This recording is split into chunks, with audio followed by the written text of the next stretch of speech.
Kontrol et.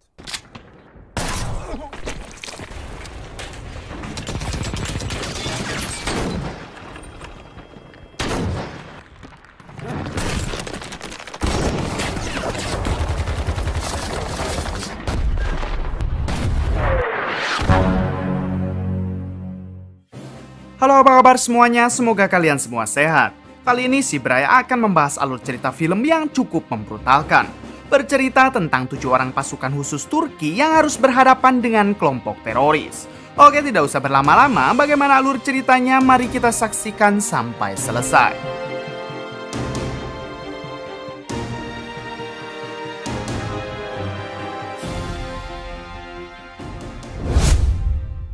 Film dibuka dengan narasi pendek yang menjelaskan kalau kisah ini didedikasikan untuk para tentara Turki yang berjuang habis-habisan di medan perang melawan kelompok ISIS.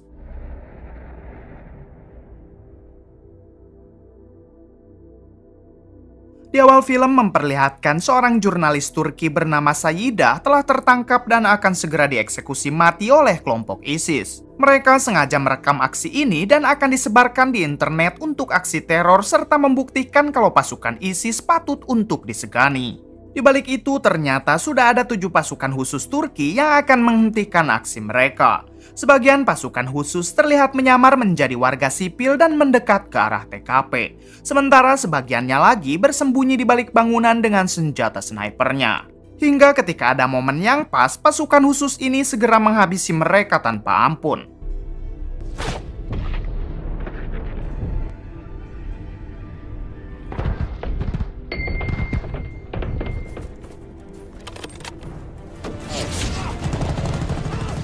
Dalam waktu singkat, pasukan khusus Turki dapat dengan mudah menghabisi kelompok ISIS serta menyelamatkan Sayida. Di sini kita akan diperkenalkan dengan komandan pasukan khusus yang bernama Letnan Faisal. Sementara sniper andalan mereka bernama Sersan Arif, ini orangnya. Setelah Saidah mengganti bajunya, mereka langsung bergegas ke titik penjemputan helikopter yang mana jaraknya cukup jauh, yaitu sekitar 25 km dari lokasi mereka sekarang. Ketika pasukan khusus ini baru berjalan beberapa kilometer, mereka tak sengaja menemukan puluhan warga sipil yang baru saja dibantai oleh kelompok ISIS. Arif yang terus memantau menggunakan teropong snipernya, ia pun melaporkan kepada Letnan Faisal kalau kelompok ISIS ada di depan mereka. Arif juga mengatakan kalau kelompok ISIS pasti sedang mencari mereka untuk dieksekusi. Mendengar hal itu, Letnan Faisal menjawab, biarkan saja kelompok ISIS datang ke sini karena kita sudah lama berteman dengan kematian serta cinta akan kematian.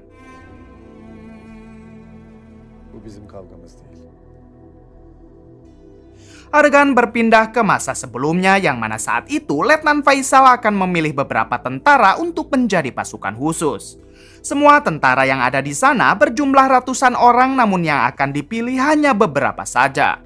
Letnan Faisal mengatakan siapapun yang akan terpilih pasti akan mendapat misi yang berbahaya dan mematikan.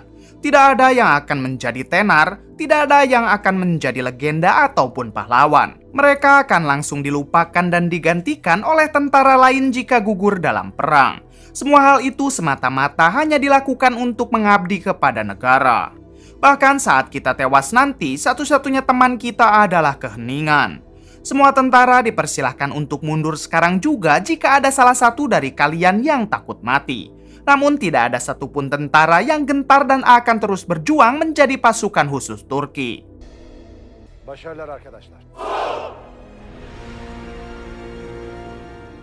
Setelah itu mereka digembleng dan dididik secara fisik maupun mental. Berbagai latihan berat dengan porsi di luar nalar diberikan kepada para tentara calon pasukan khusus. Para tentara terus digembleng sampai mereka bisa berdamai dengan kematian serta cinta akan kematian. Siang dan malam mental mereka terus digempur sampai mereka tidak mempunyai rasa takut. Banyak dari mereka yang tidak kuat, sementara yang bertahanlah yang akan dimasukkan ke dalam pasukan khusus.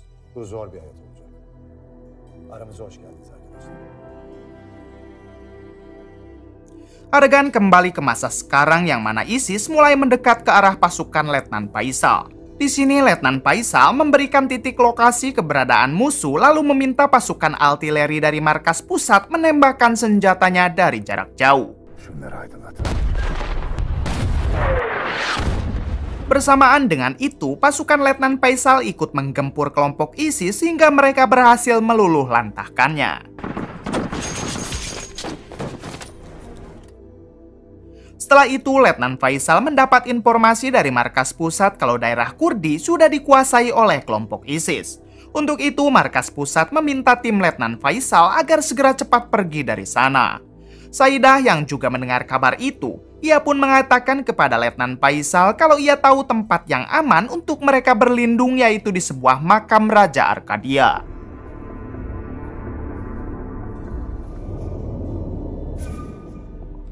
Singkat cerita, malam harinya mereka sampai di makam yang dimaksud. Namun sayangnya makam tersebut sudah menjadi tempat istirahatnya para teroris dengan persenjataan lengkap.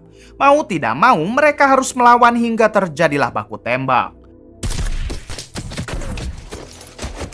Dengan cukup mudah, pasukan khusus Turki berhasil menghabisi para teroris. Mereka akhirnya bisa beristirahat di sana sambil menunggu fajar tiba.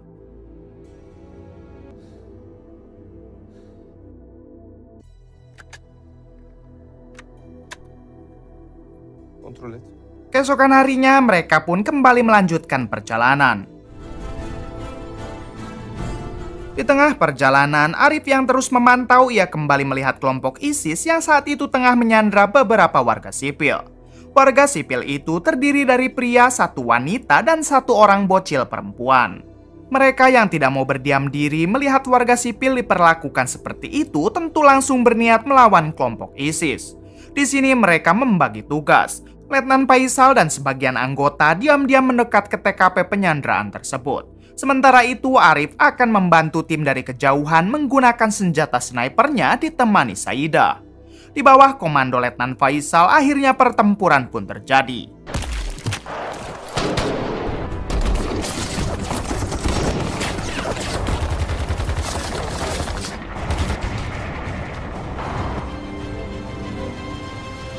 Di tengah pertempuran, ternyata ada sniper ISIS yang telah mengamati mereka dari atas bukit. Arif dengan sigap langsung mengincar si sniper tersebut dan inilah yang terjadi. Pada akhirnya, pasukan Turki berhasil menyelamatkan ketiga sandera tersebut. Satu anggota sempat tertembak di bagian tangannya, namun terlihat ia baik-baik saja. Salah satu sandera yang barusan mereka selamatkan ternyata terluka parah akibat disiksa oleh kelompok ISIS. Letnan Faisal berusaha mengobati pria tersebut. Kemudian si pria mengatakan kalau dirinya merupakan kapten polisi di wilayah ini. Namun ia sudah kehilangan 80 anggota polisinya dan hanya menyisakan dirinya seorang. Kemudian si pria menjelaskan kalau ia tidak akan selamat dan ia memohon kepada Letnan Faisal agar mengakhiri penderitaannya sekarang juga. Setelah itu mereka kembali melanjutkan perjalanan dan sekarang mereka juga membawa 2 orang warga sipil yang tadi diselamatkan. Diberitahu kalau bocil ini bernama Enebul sementara perempuan satunya bernama Nabat. Di tengah jalan saat mereka beristirahat, Arif yang selalu memantau ia melaporkan kepada Letnan Faisal kalau tak jauh dari lokasi mereka sekarang terdapat sebuah pemukiman.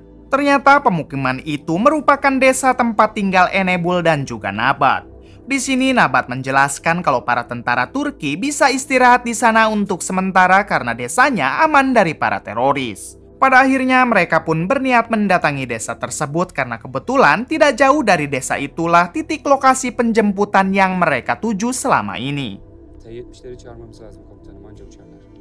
Sesampainya di desa, mereka memastikan dulu kalau tempat itu benar-benar aman karena penjemputan helikopter baru akan dilakukan esok hari.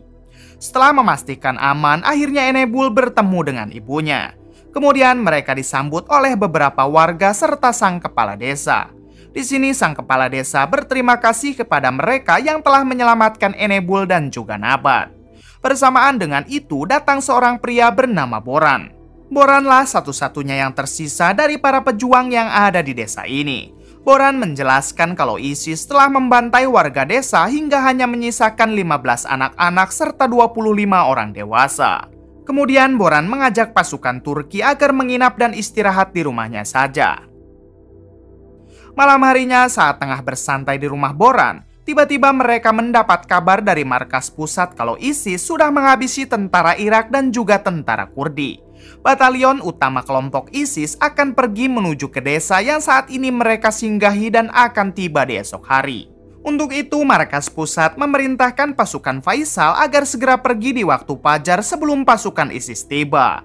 Boran yang juga mendengar kabar tersebut hanya bisa pasrah dengan nasib desanya. Setelah itu, Letnan Faisal memutuskan pergi di malam ini juga dengan membawa Saidah serta pasukannya. Namun Saidah mengatakan jika pasukan Turki pergi, dipastikan penduduk desa ini akan dibantai ISIS. Letnan Faisal menjawab kalau misinya adalah menyelamatkan Saidah, bukan melindungi penduduk desa. Letnan Faisal juga mengatakan kalau keselamatan anggotanya adalah tanggung jawabnya. Mendengar hal itu, Saidah lantas membawa Enebul lalu mengatakan kalau ia tidak akan pergi meninggalkan penduduk desa. Kemudian Saidah menyuruh Letnan Faisal dan anggotanya pergi karena ia tidak butuh tentara pecundang yang hanya mementingkan misi namun tidak mau membela yang lemah. Mendengar hal itu, Letnan Faisal merasa tertampar dengan apa yang dikatakan Saidah.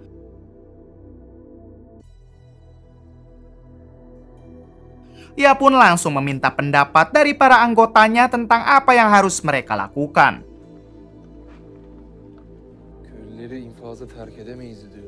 Si anggota mengatakan kalau menurut perintah memang mereka harus pergi meninggalkan desa.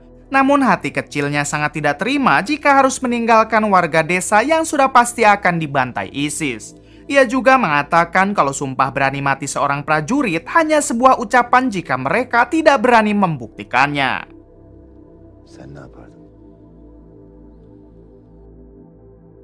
Keesokan paginya terlihat helikopter penjemputan berangkat dari markas pusat menuju titik lokasi, yaitu untuk membawa Saidah serta pasukan Letnan Faisal. Namun setelah sampai di titik lokasi, ternyata pasukan Letnan Faisal sudah menunggu bersama para warga desa. Di sini Letnan Faisal menyuruh tim penjemputan membawa sebagian warga desa yang sudah tua serta anak-anak. Sementara warga desa lainnya yang tersisa akan tetap di sini bersama pasukan Letnan Faisal.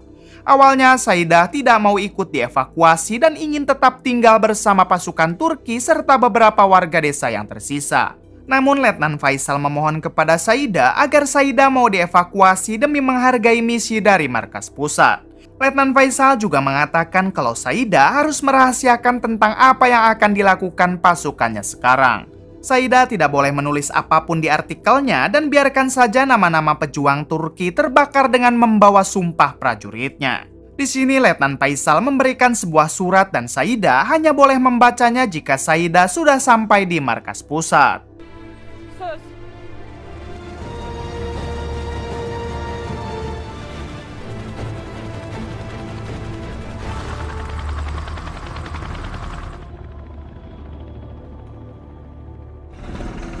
Setelah mereka pergi, markas pusat yang mendengar pasukan Faisal tidak mau dievakuasi, mereka pun langsung menanyakan alasannya. Letnan Faisal dan pasukannya berbohong dengan mengatakan kalau cuaca sangat buruk sehingga mereka tidak bisa dievakuasi hari ini. Mendengar hal tersebut, markas pusat akan kembali melakukan penjemputan pada esok hari. Setelah itu, mereka mulai menyiapkan diri untuk menyambut anggota batalion kelompok ISIS yang sebentar lagi akan datang. Dimulai dengan mengibarkan bendera Turki agar rasa patriotisme mereka semakin berkobar. Kemudian mengatur strategi dan mengumpulkan amunisi yang mereka punya. Terlihat beberapa anggota yang memasang bom jebakan di berbagai jalan untuk menyambut kedatangan ISIS. Dirasa persiapan sudah matang, Letnan Faisal mulai menjelaskan tugas mereka masing-masing, seperti Arif yang akan berjaga di tower masjid dengan senjata snipernya. Sementara tugas Boran akan melindungi Arif di bawah tower masjid. Sebagian anggota akan berjaga di garis tengah dengan menggunakan senjata otomatis, sedangkan Letnan Faisal dan sisanya akan berjaga di garis depan. Namun sayangnya di sini mereka kekurangan satu orang, yaitu orang yang akan bertugas mengumpan amunisi. Ternyata Nabat, si perempuan yang dulu mereka selamatkan, ingin ikut bertempur bersama pasukan Turki. Nabat mengatakan kalau ia sangat ingin berjuang bagi desanya karena hal itu adalah sebuah kehormatan. Setelah itu mereka mulai mengamankan para warga desa yang tersisa ke tempat aman di atas bukit. Singkat cerita, siang harinya Arif tiba-tiba melaporkan kalau pasukan batalion ISIS sudah mulai berdatangan. Mereka datang dengan jumlah tentara sekitar 200 orang, 8 kendaraan taktis, serta 1 buah tank buatan Amerika. Mendengar hal itu, semua anggota pun segera bersiap ke formasinya masing-masing. Letnan Faisal dan 1 anggota berlari ke depan. Hingga ketika pasukan ISIS berada di lokasi bom yang telah mereka pasang, tiba-tiba para teroris yang masih selamat dari ledakan besar itu langsung ditembaki oleh pasukan Turki.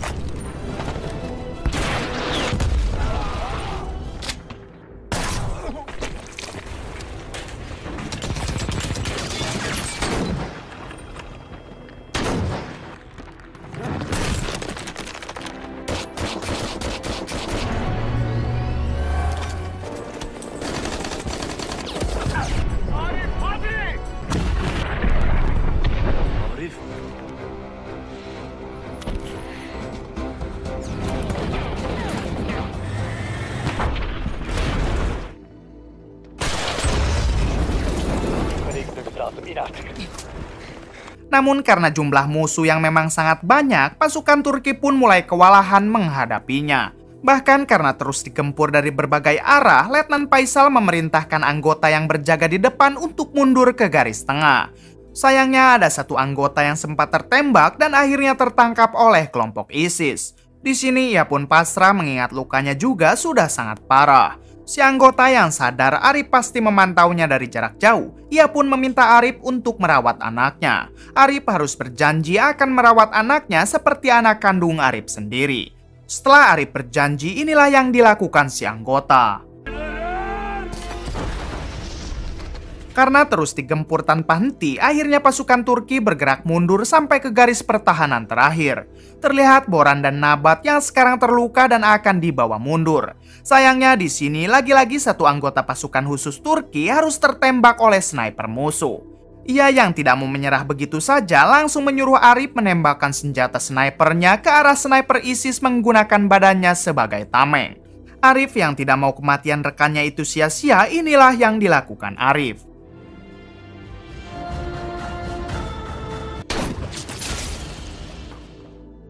Pertempuran terus berlangsung sampai di benteng pertahanan terakhir. Pasukan Turki terus menghabisi 1 persatu kelompok ISIS hingga mereka hampir kehabisan amunisi. Tak lama kemudian ada salah 1 anggota ISIS yang membawa sebuah bom untuk diledakkan bersama pasukan Turki. Letnan Faisal yang melihat itu langsung berlari dan menghadang orang tersebut. Sayangnya Letnan Faisal harus tertembak oleh tentara musuh. Tumbangnya Letnan Faisal sekaligus mengakhiri peperangan ini karena anggota batalion ISIS sudah berhasil mereka bantai semua. Di bawah bendera kebanggaan Turki, Letnan Faisal yang sekarat sempat memberi beberapa wejangan untuk pasukannya. Ia mengatakan kalau prajurit sejati adalah yang mementingkan hati nurani di medan perang daripada egonya sendiri. Letnan Faisal juga berpesan agar mereka terus memegang sumpah setia kepada tanah air. Kemudian Letnan Faisal pun meninggal. Di balik itu, helikopter yang membawa Saidah akhirnya sampai di markas besar Turki. Di sini Saidah pun membaca isi surat yang sebelumnya dititipkan oleh Letnan Faisal. Ternyata isi surat itu menjelaskan kalau Letnan Faisal baru saja kehilangan putrinya 1 tahun yang lalu. Andai saja putrinya masih hidup, ia berharap putrinya bisa mengikuti jejak Saidah yang mau berkorban demi negaranya. Saidah yang membacanya langsung menangis sejadi-jadinya, apalagi ia juga mendengar kalau Letnan Faisal kini sudah meninggal. Kemudian film pun tamat. Terima kasih yang sudah menonton sampai akhir. Mohon maaf bila banyak kesalahan. Salam dari Prime Movie.